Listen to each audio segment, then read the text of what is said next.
पूर्णिया के Lions club में पूर्णिया जिला ईंट निर्माता संघ द्वारा जिला की आम बैठक बुलाई गई, जिसकी अध्यक्षता श्री मुरारी कुमार मन्नू जी के द्वारा की गई। आम सभा में बताया गया कि हमारी उद्देश्य है और हमारी मांग है कि कोयले की कीमत पर रोक लगाना। सरकार 10,000 कोयले की कीमत को बढ़ाकर 24,000 कर दी है, जिसकी मार ईंट भट्टों के मालिकों पर पड़ रही है, जिससे वे काफ़ी हताश और निराश हैं, क्योंकि हमें ईंट का मूल्य नहीं मिल पा रहा और उस पर सरकार 1 अप्रैल से 6% GST का बोझ भी डाल दी है, जिस कारण ये लोग काफ़ी परेशान हैं और इनका बिजनेस घाटे में जा रहा है। इनका कहना है कि अगर सरकार ध्यान नहीं देती तो हम अब से अनिश्चितकालीन हड़ताल पर जा रहे हैं।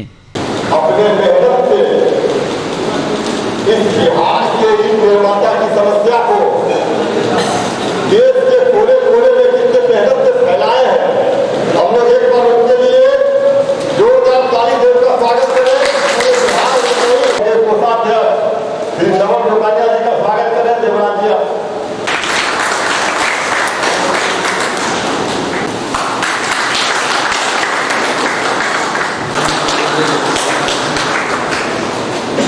सबसे बड़ी समस्या जो मेरा मुख्य ईंधन है कोयला, उसकी कीमत जो है सो 10,000 से सीधे 24,000 हो गई। तो उत्पादन लागत तो बढ़ गया, लेकिन उत्पादन लागत के अनुसार माने ईंट मूल्य नहीं मिल रहा।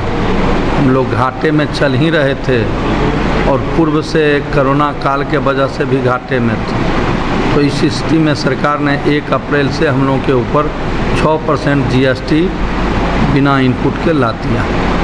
बैठक क्यों कर रहे हैं? तो बैठक का मेन स्वाभाविक बात है कि जब आप व्यवसाय में मुनाफा नहीं कमा रहे हो तो हम लोग भट्ठा चलाने में असमर्थ हैं। यही निर्णय हम लोग आज लेने जा रहे हैं कि हम लोग अनिश्चितकालीन भट्ठा बंद करें। तो ये सरकार तक बात पहुंच जाएगी? आज बैठक की सरकार तक बात पहुंच रही है। सरकार से लगातार संपर्क में हम लोग 1 साल से हैं और सबसे बड़ी बात यह है कि सिर्फ GST और कोयला रहता तो कोई बात नहीं। बात यह भी है कि हम लोगों का जो उत्पादन लागत 7 साल में 4 गुना हो गया और सरकार जो है सो हम लोगों का ईंट मूल्य भी नहीं बढ़ा रही। 7 साल से वहीं का वहीं है। तो समझ नहीं आ रहा है कि सरकार सिर्फ टैक्स हमारे ऊपर बढ़ाना जानती है और हमारा ईंट का मूल्य नहीं बढ़ा रही। चौथा है कि हम लोगों का जो गंगा या जो नदी सहायक नदियां हैं उसमें जो गाद है, यदि ईंट निर्माताओं को उपलब्ध करवा दिया जाए तो सरकार की भारी राजस्व बचत होगी, क्योंकि विदेशों में भी अभी नदी का जो है गहराई किया जा रहा है और यहाँ पर बांध बनाया जा रहा है। तो यदि नदी के गहरा करने में जो उसका मिट्टी या गाद है, यदि ईंट निर्माताओं को उपलब्ध करवा दिया जाए तो भट्ठा बंद करने का जो सरकार प्रयास कर रही है उसका समाधान का बीच का रास्ता निकल जाएगा। सबसे बड़ी बात यह है कि लाल ईंट मध्यम वर्गीय और निम्न वर्गीय ही लोग खरीदते हैं। ये टैक्स देने की क्षमता उन लोगों में नहीं है। तो जब हमारा ग्राहक देने के लायक नहीं है तो सरकार तो कोल का मूल्य 10 से 24 कर सकती है, उसे नियंत्रित नहीं कर सकती है, लेकिन हमारा कहाँ से संस्कार होगा कि हम 10 का कीमत 24 ले लें।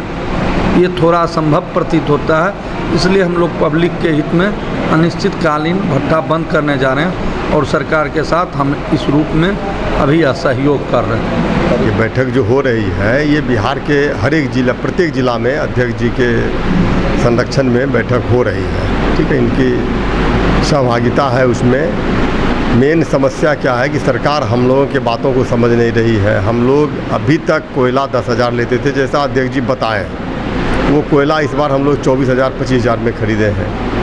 सरकार नहीं समझ रही है। जितने भी मजदूरों का पलायन रुका हुआ है ये ईंट भट्ठा के कारण रुका हुआ है। मजदूर इसमें हम लोग करोड़ों के संख्या में मजदूर को हम लोग काम देते हैं और मनरेगा से 5 गुना ज़्यादा पैसा देते हैं। सरकार एक छोटी संस्था चलाती है मनरेगा, उससे मजदूरों का पलायन नहीं रुका, लेकिन हम लोगों के ईंट भट्ठा के कारण काफ़ी मजदूरों का पलायन यहाँ से रुक गया है और मजदूर यहाँ पे काम करके बहुत खुश है, संपन्न है।